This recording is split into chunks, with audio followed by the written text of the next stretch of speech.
नमस्कार साथियों, मैं डॉक्टर दिनेश कुमार पांडे।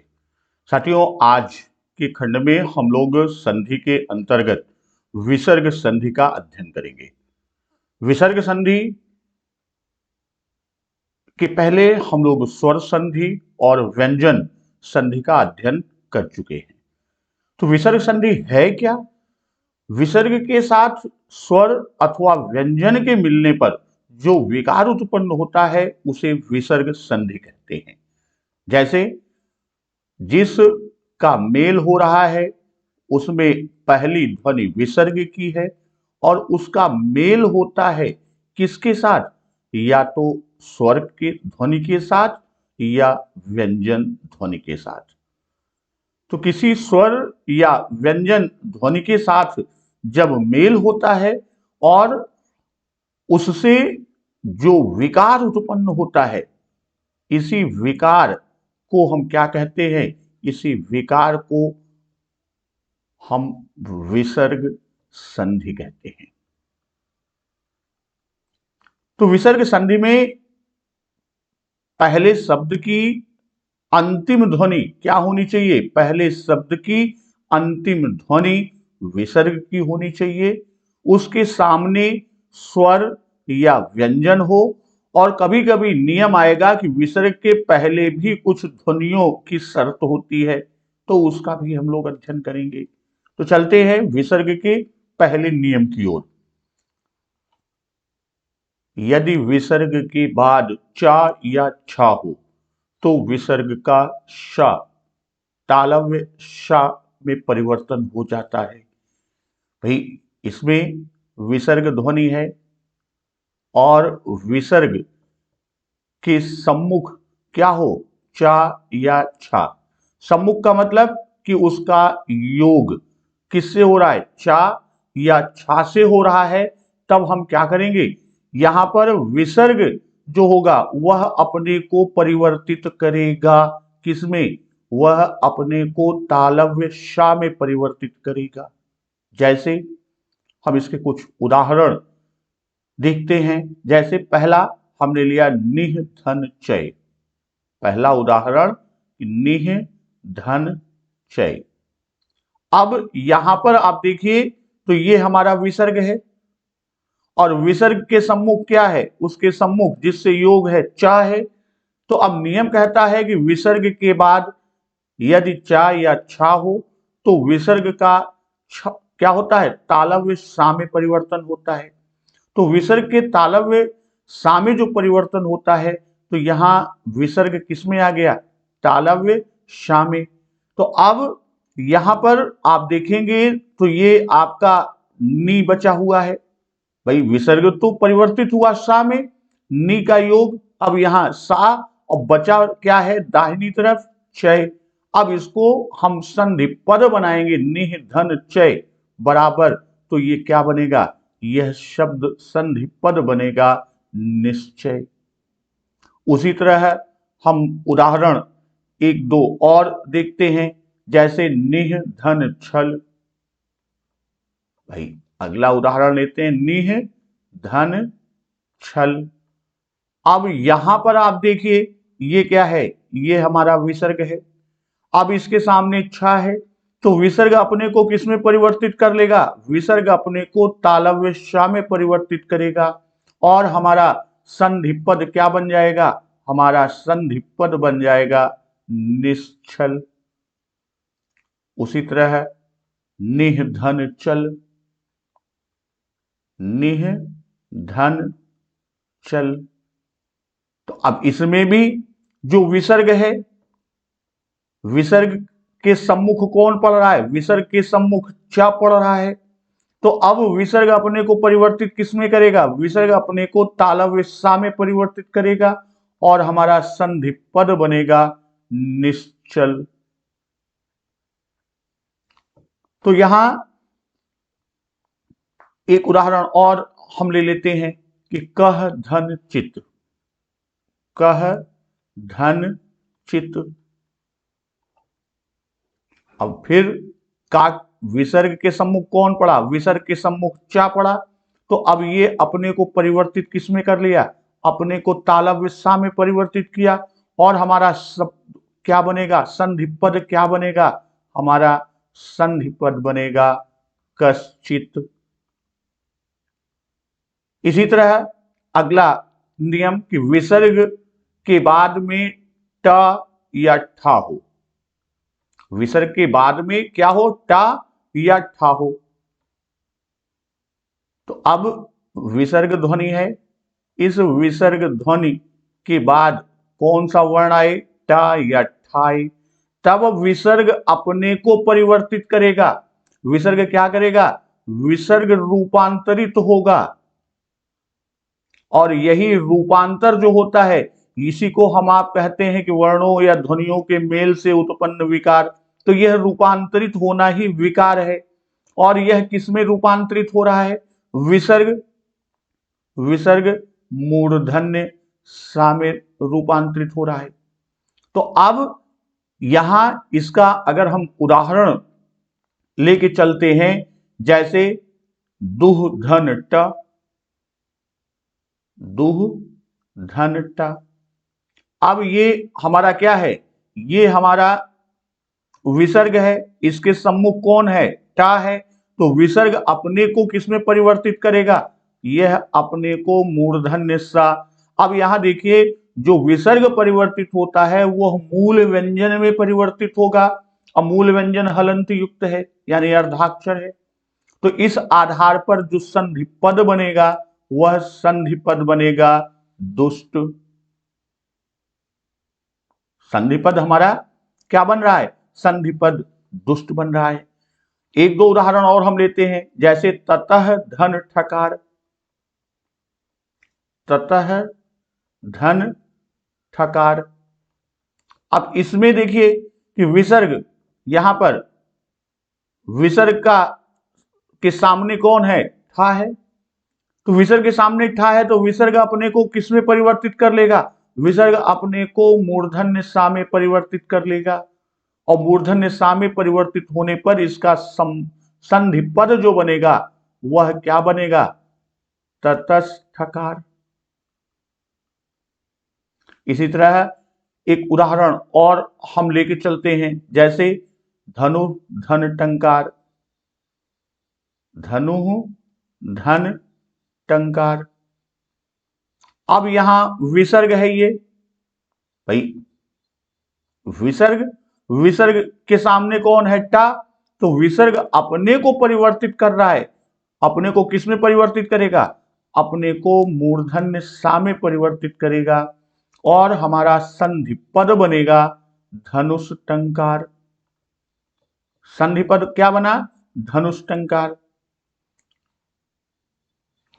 अगला नियम कहता है कि विसर्ग के बाद, अगला नियम जो बोल रहा है क्या, कि विसर्ग के बाद क्या हो, ता हो या था हो। तो विसर्ग अपने को रूपांतरित कर लेगा। विसर्ग अपने को किसमें रूपांतरित करेगा, विसर्ग अपने को दंती सा में रूपांतरित कर लेगा। अब यहां पर हम देखते हैं कि दंती सा में जो रूपांतरित करेगा, तो दंती सा में रूपांतरित, जैसे निह धन तार। इसका एक उदाहरण हम लेते हैं कि निह धन तार। अब ये यहां पर क्या है, यहां पर ये विसर्ग है भाई, ये विसर्ग, और इसके सम्मुख कौन है, इसके सम्मुख ता है।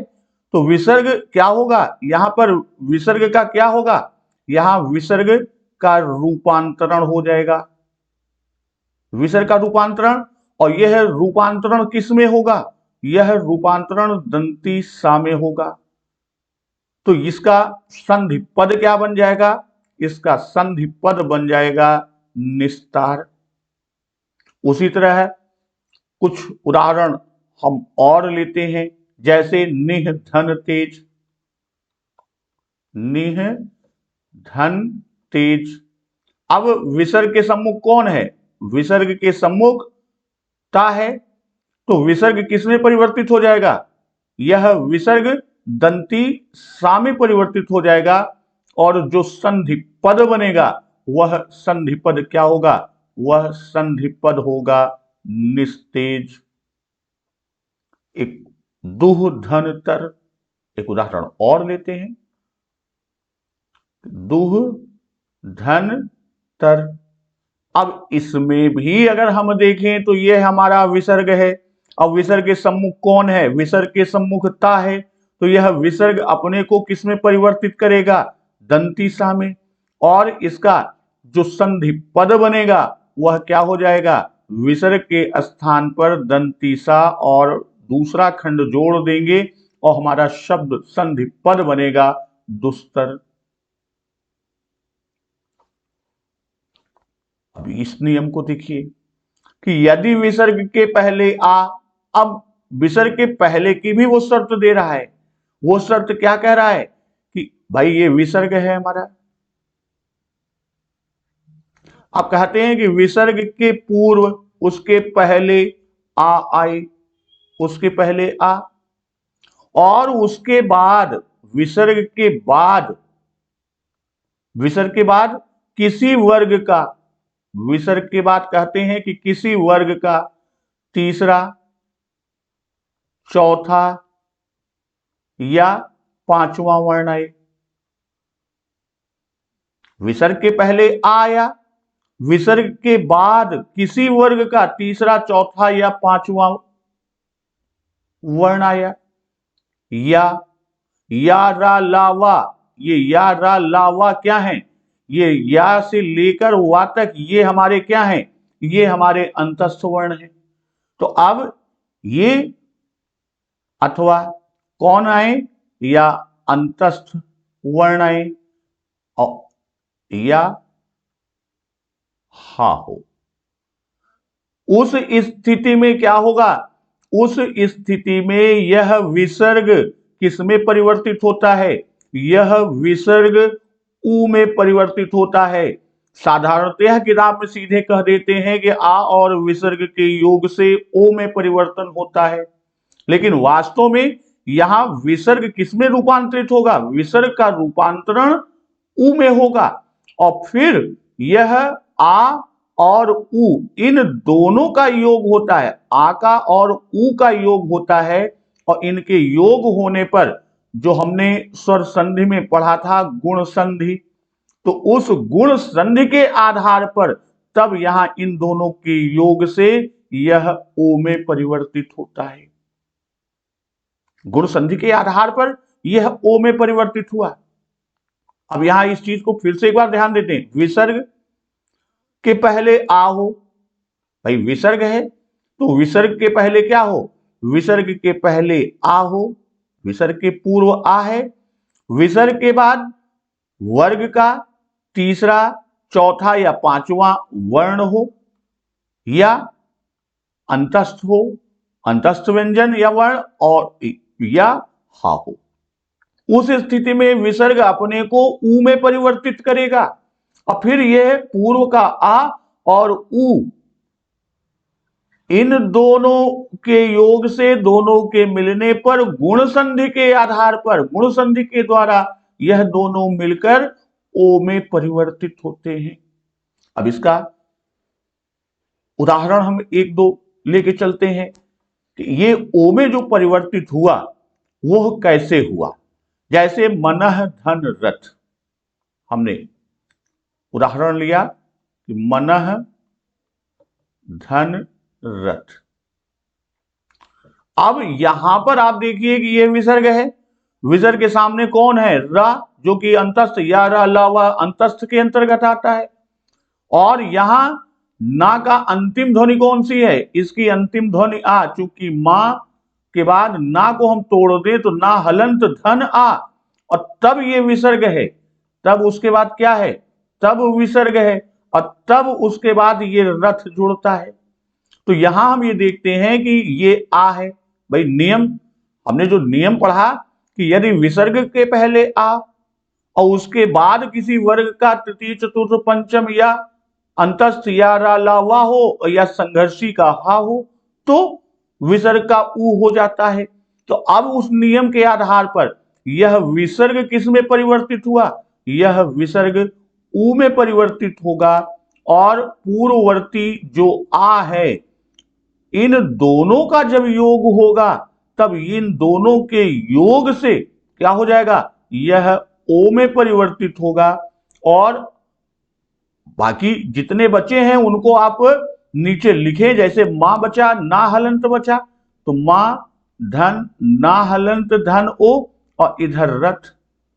हम आप जानते हैं कि ना और ओ का योग स्वर की विशेषता है, तो ये इसको क्या बना देगा, नो, और हमारा शब्द बनेगा मनोरथ। तो यानी मनः धन रथ, अगर इसका संधि पद बना तो वह क्या बना, वह मनोरथ। मनः धन रथ से क्या बना, मनोरथ। अब उसी तरह कुछ उदाहरण हम और लेते हैं, जैसे मनः धन भाव, मनः धन भाव। तो अब यहां ये विसर्ग किस में परिवर्तित होगा, यह विसर्ग ऊ में परिवर्तित होगा। ना का आ जो है इन दोनों का योग होगा और इन दोनों के योग से ये ओ में परिवर्तित होगा, इसलिए यहां पर जो शब्द बनेगा वह क्या बनेगा, वह शब्द बनेगा मनोभाव। एक उदाहरण और हम ले लेते हैं, तेजः धनमय, तेजः धनमय।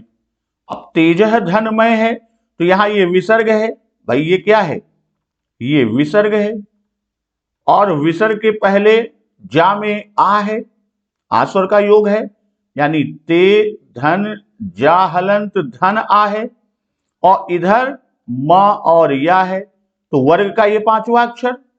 तो अब यहां इस स्थिति में क्या होगा, इस स्थिति में हमारा विसर्ग परिवर्तित हो जाएगा किसमें, ऊ में, और ये पूर्ववर्ती जो आ है इन दोनों का योग होगा, और इन दोनों के योग से यह गुण संधि के आधार पर यह ओ में परिवर्तित हो जाएगा, और तब हमें मिलेगा क्या, तेजः धनमय। इसका जो संधि पद बनेगा वह क्या होगा, वह तेजोमय। तो इस पर एक दो एग्जाम्पल हम और ले लेते हैं, कि जैसे एक लिया वयः धन वृद्ध, वयः धन वृद्ध। अब वयः धन वृद्ध ये विसर्ग है, अब इसमें यही चीज देखना है कि यहां ये विसर्ग है, विसर्ग के बाद वा है, विसर्ग के पूर्व आ है, यानी वह नियम शर्त को पूरा कर रहा है, तो यह विसर्ग किसमें परिवर्तित हो जाएगा, यह ऊ में, और आ के योग, इन दोनों के योग से यह परिवर्तित हो जाएगा ओ में, और हमारा संधि पद बनेगा वयोवृद्ध। संधि पद क्या बना, हमारा संधि पद बनता है वयोवृद्ध। इसी तरह और बहुत सारे उदाहरण हैं, जैसे पुरः धन हित, पुरः धन हित, तो इसका क्या हो जाएगा, इसका बन जाएगा पुरोहित। उसी तरह यशः धन धरा, यशः धन धरा, तो इससे क्या बनेगा, इससे शब्द बन जाएगा यशोधरा। इसी तरह यशः धन दा, इससे क्या बनेगा, इससे बन जाएगा यशोदा। तो ये हमारा की विसर्ग है, भाई ये क्या है, ये विसर्ग है, और इसके पूर्व आ है, इसके बाद वर्ग का तीसरा चौथा या पांचवा वर्ण हो, या अंतस्थ हो, या हा हो, तब यह विसर्ग परिवर्तित होता है किसमें, यह विसर्ग परिवर्तित होता है ऊ में, और पूर्ववर्ती आ जो है इसके साथ योग करके यह ओ में परिवर्तित होता है। अब अगला नियम देखते हैं। तो अगला नियम कहता है कि विसर्ग के पहले यदि ई या ऊ हो, इकार या उकार भी आपको किताबों में मिलेगा, यानी ये हमारा विसर्ग, तो विसर्ग के पहले ई या उ। किताबों में आपको इस रूप में भी पुस्तकों में मिलेगा कि वह ईकार या उकार हो। और फिर कहता क्या है इसके बाद कि विसर्ग के पहले तो ई या उ हो और विसर्ग के बाद क्या हो, क खा या पा फा। विसर्ग के बाद क खा या पा फा हो, तब क्या होगा, तो इनके पहले विसर्ग के बदले मूर्धन्य सा, ये विसर्ग अपने को रूपांतरित कर लेगा किसमें, यह अपने को मूर्धन्य सा में रूपांतरित कर लेगा। अब जैसे निह धन कपट, एक उदाहरण यहां देखते हैं।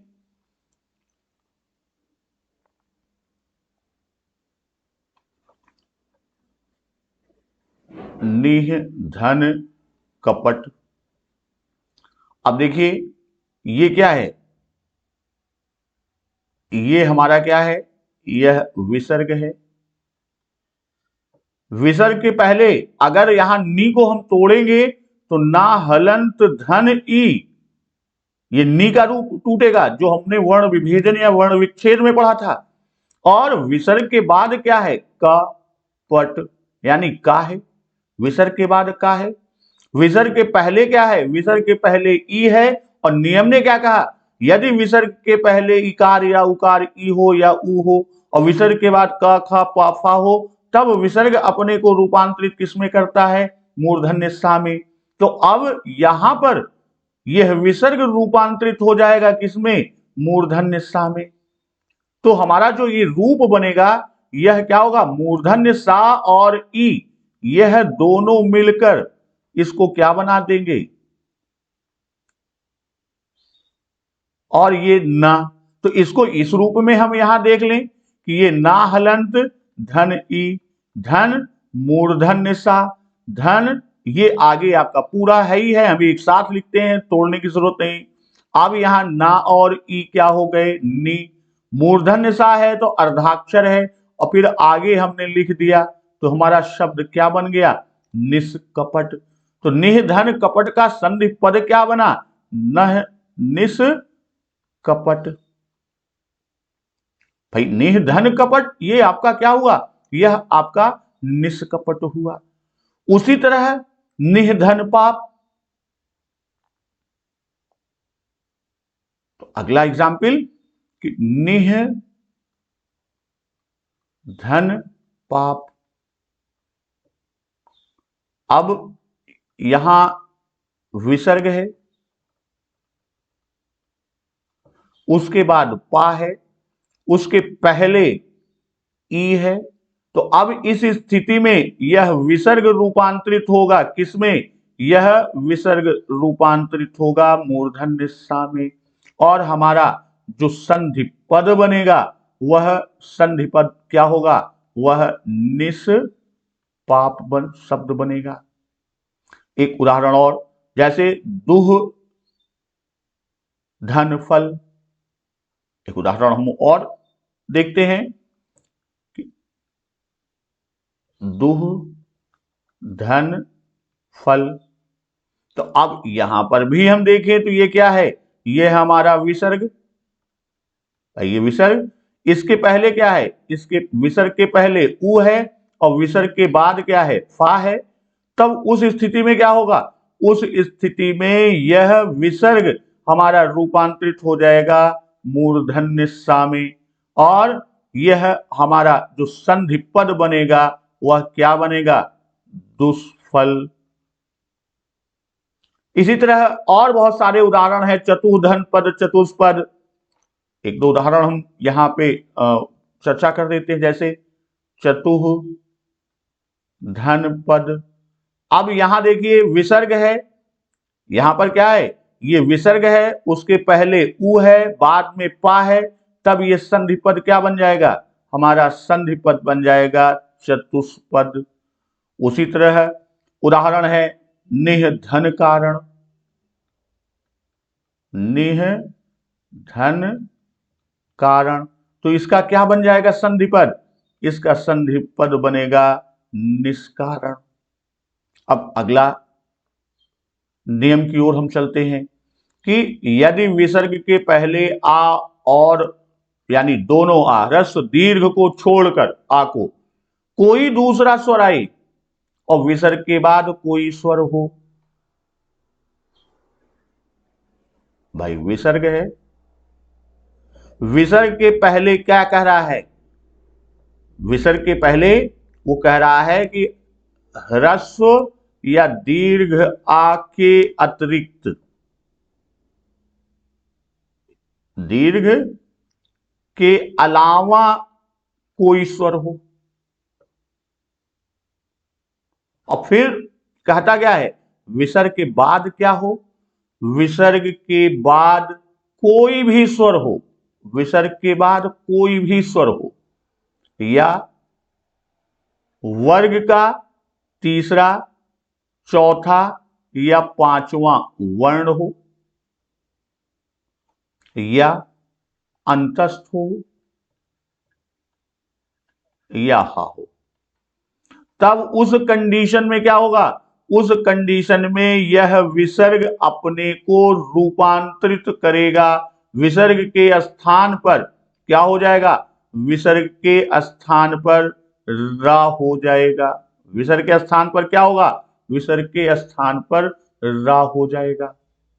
अब इसका उदाहरण हम देखते हैं कि विसर्ग के स्थान पर जो ये रा का रूप आता है, जैसे निह धन आशा। उदाहरण लिया हमने कि निह धन आशा।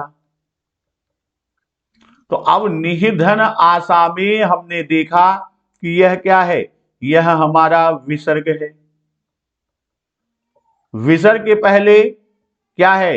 ई है, क्योंकि ना हलंत धन ई आएगा, तो विसर्ग के पहले ई जो कि आ के अतिरिक्त है, आ है नहीं।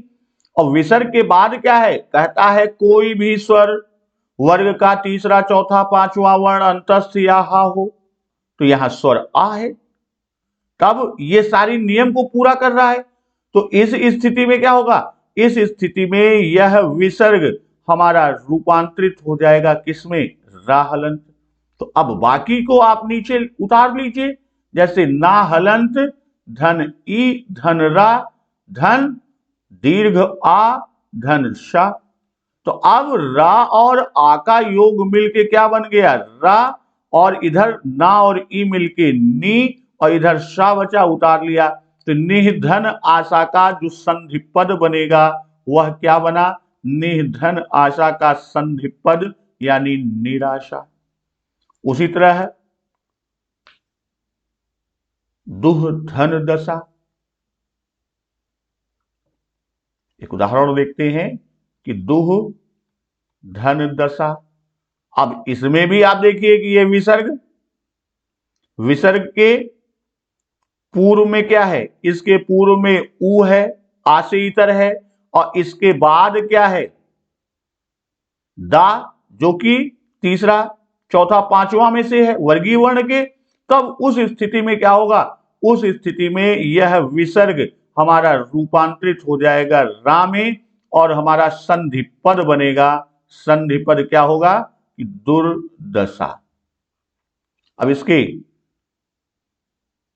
एक दो उदाहरण हम और लेते हैं, जैसे निह धन उत्तर। निह धन उत्तर। तो अब यहां पर हमने देखा कि इस विसर्ग के पूर्व क्या है? इसके पूर्व ई है और विसर्ग के बाद स्वर है। उस स्थिति में क्या होगा? उस स्थिति में यह विसर्ग रा हलंत में बदलेगा और हमारा संधि पद बनेगा निरुत्तर। उसी तरह है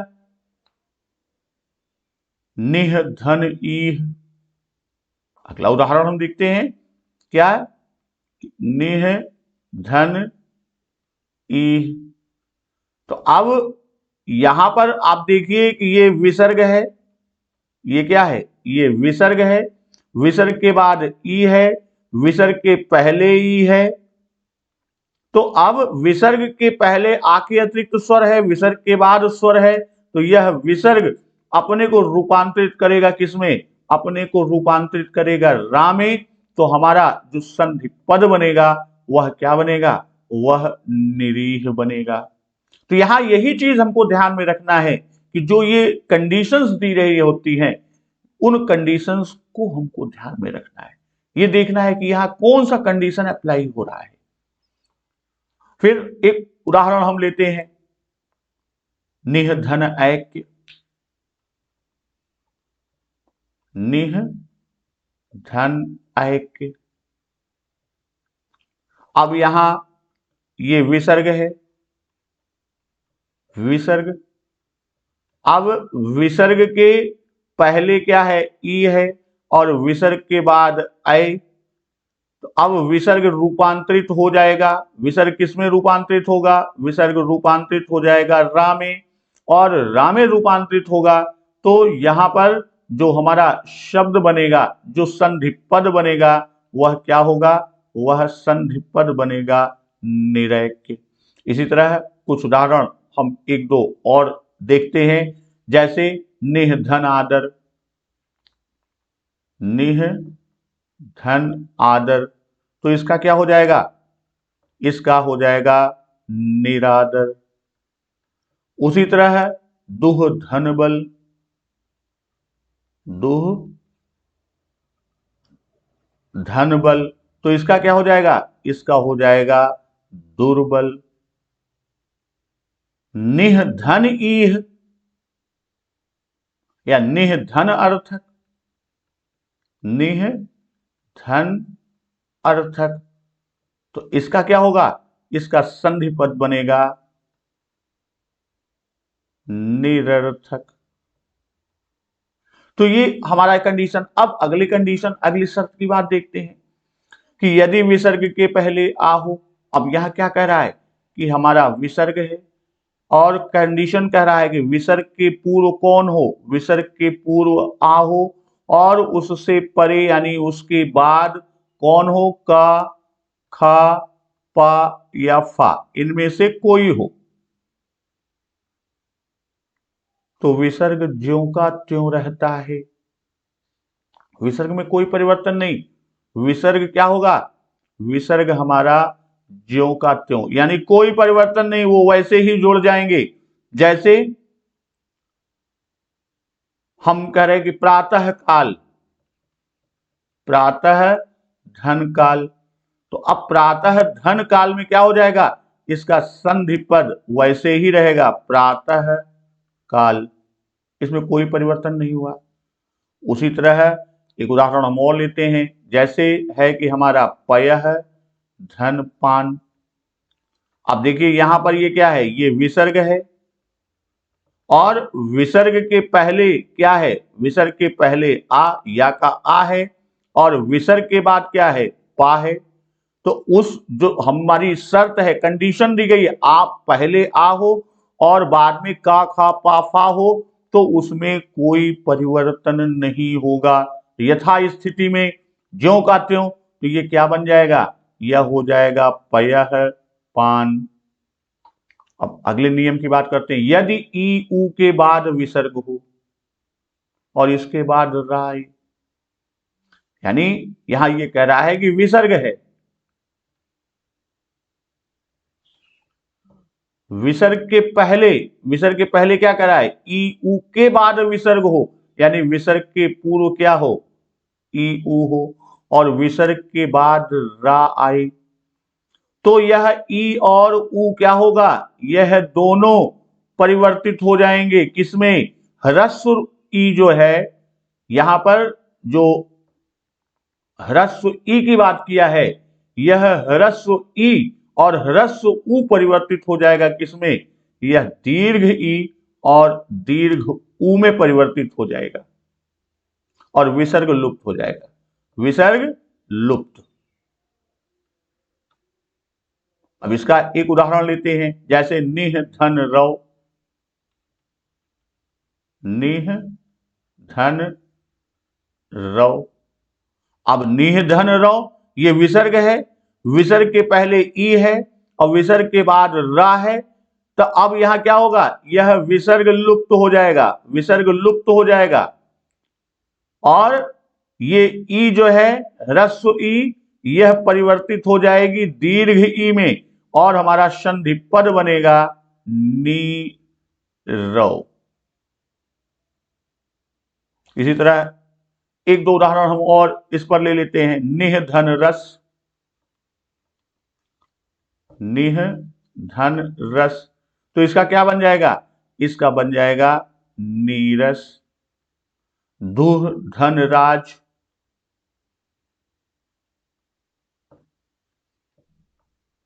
दुह धनराज, तो ये क्या बन जाएगा? ये बन जाएगा दुराज। निह धन रव, निह धन रव, तो ये क्या बन जाएगा? यह बन जाएगा नीरव। तो इस तरह ये नियम। इसके बाद एक नियम आपका आता है कि यदि विसर्ग के आगे पीछे आ हो, तो यहां पर कह रहा है कि यदि विसर्ग के आगे पीछे रा हो, ये अंतिम नियम, विसर्ग की संधि की अंतिम शर्त की बात हम करने चल रहे हैं कि यदि विसर्ग के आगे पीछे क्या हो? रा हो। भाई विसर्ग है और ये कहता है कि विसर्ग के आगे पीछे क्या हो? आ हो, यानी विसर्ग के पीछे भी आ, विसर्ग के आगे भी आ, यानी विसर्ग आ के बीच में हो। तो पहला आ और विसर्ग मिलकर, भाई यही तो था कि जो हमारा एक शर्त था कि विसर्ग के पूर्व आ हो, बाद में कोई स्वर हो, तो वह किस में बदल जाता है? विसर्ग, विसर्ग ऊ में बदल जाता है। फिर इन दोनों के योग से और किस के आधार पर? गुण संधि के आधार पर इन दोनों का योग किस में परिवर्तित हो जाता है? इन दोनों का योग जो है वह ओ में परिवर्तित हो जाता है। तो वही कहता है कि छठे नियम की तरह ओकार में हो जाता है और बाद वाले आ का लोप हो जाता है। ये क्या होता है? ये लुप्त हो जाता है और इसके स्थान पर जो ये लुप्त हो रहा है, इसके स्थान पर लुप्ताकार चिन्ह, जो हम आप इस तरह का चिन्ह बनाते हैं, लुप्ताकार चिन्ह, जो लुप्त हुआ वहां पर लुप्ताकार चिन्ह ये हमारा हो जाता है। जैसे इसका एक उदाहरण हम लेते हैं कि प्रथमः धन अध्यायः, प्रथमः धन अध्यायः। अब यहां ये विसर्ग है, विसर्ग, विसर्ग के पहले भी आ, विसर्ग के बाद भी आ। अब यह विसर्ग और आ, इन दोनों का योग ये ऊ में परिवर्तित होगा, इन दोनों के योग से ये ओकार में हो गया और इस आ का क्या होगा? इस आ के स्थान पर लुप्ताकार चिन्ह, इसके आधार पर जो ये लुप्त हुआ, तो अब यहां क्या हो गया? प्रथमः, इसमें तो ओकार हो गया, तो ये ओकार हुआ तो क्या हुआ? ये ओकार बनने पर प्रथमो, अब ये लुप्ताकार चिन्ह, फिर ध्यायः, तो इसको हम आप पढ़ेंगे प्रथमोध्यायः। ये प्रायः संस्कृत में प्रयुक्त होता है, किंतु यहां एक चीज ये विशेष ध्यान रखना है, विसर्ग के बाद आ के अतिरिक्त दूसरा स्वर यदि आए तो यह नियम लागू नहीं होता। भाई यहां ये चीज जानिए कि यदि विसर्ग के बाद आ के अतिरिक्त कोई स्वर आता है, आ के अतिरिक्त कोई स्वर होगा और विसर्ग के पहले आ, तो यह नियम क्या होगा? यह नियम लागू नहीं होगा। तो साथियों, विसर्ग संधि पर भी हमने जो मुख्य शर्तें थी, मुख्य नियम थे, मुख्य कंडीशन थे, उनकी चर्चा कर दिया। और अब अगली वीडियो में हम संधि के ऊपर प्रश्नोत्तरी को लेकर चलेंगे। उस पर संधि यानी स्वर संधि, स्वर के पांचों भेद, व्यंजन संधि की जितनी शर्तें हैं और ये हमारी विसर्ग की जो शर्तें हैं, इनको मिला के हम लोग 20 से 25 प्रश्नों की एक प्रश्नोत्तरी को लेके चलेंगे और फिर उसके बाद हम अगले टॉपिक की ओर बढ़ेंगे। तब तक नमस्कार, वंदे मातरम।